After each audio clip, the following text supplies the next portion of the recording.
How you doing out there, all you bad cave dwellers? No unknown bass player coming at you. I'm gonna do a small video on I'm gonna try to make a bass guitar, kind of like a Gibson 330 or 335, the hollow body type. But I'm just gonna make it out of plywood, or Luan, subflooring. There's all kinds of different stuff people call it.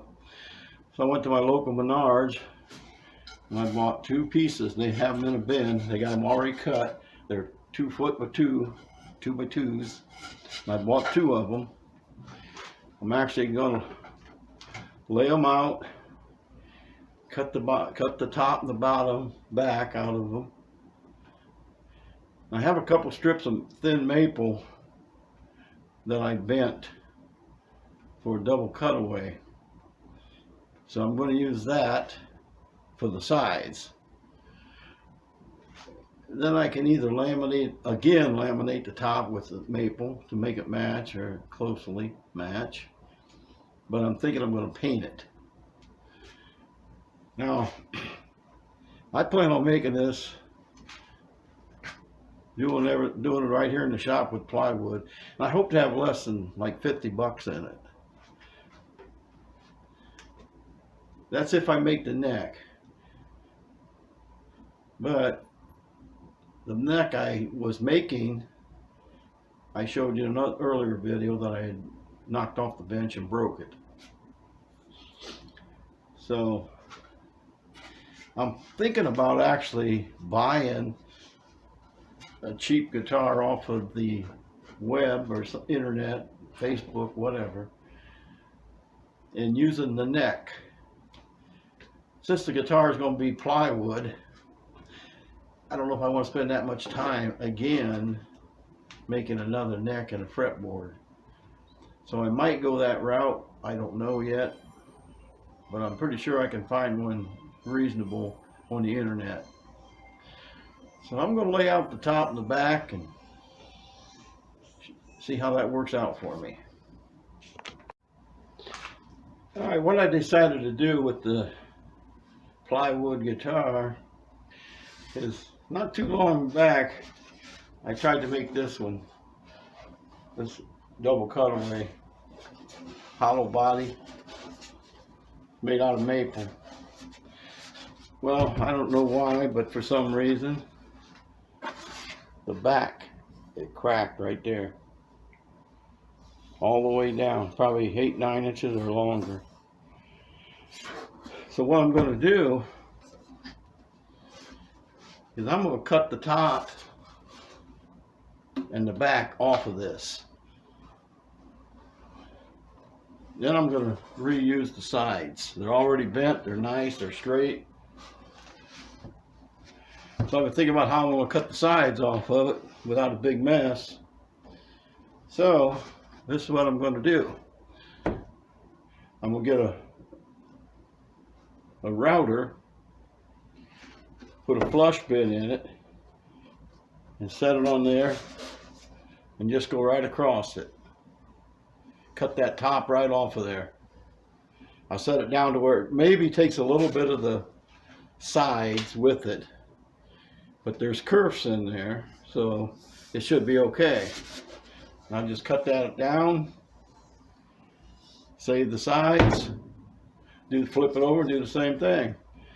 So let me get that done and get back with you.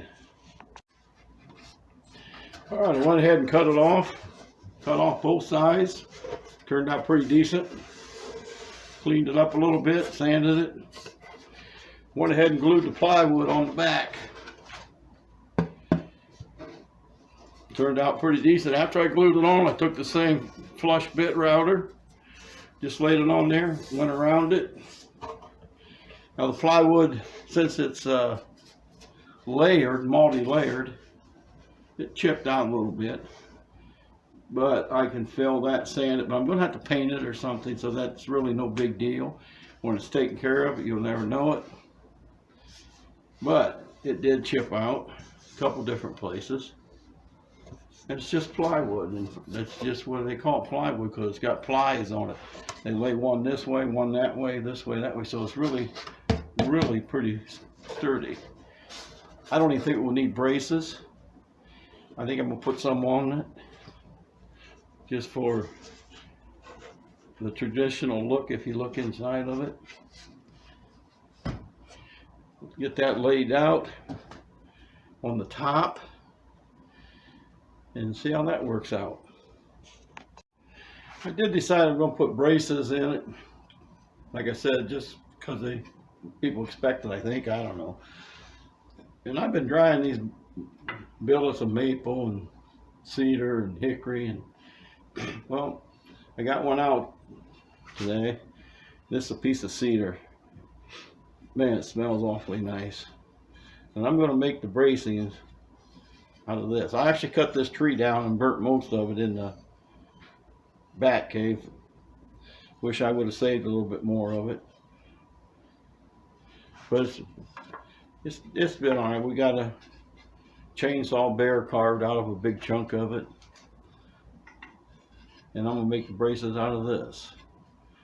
So it's been drying out here in a controlled humidity probably for 5 years.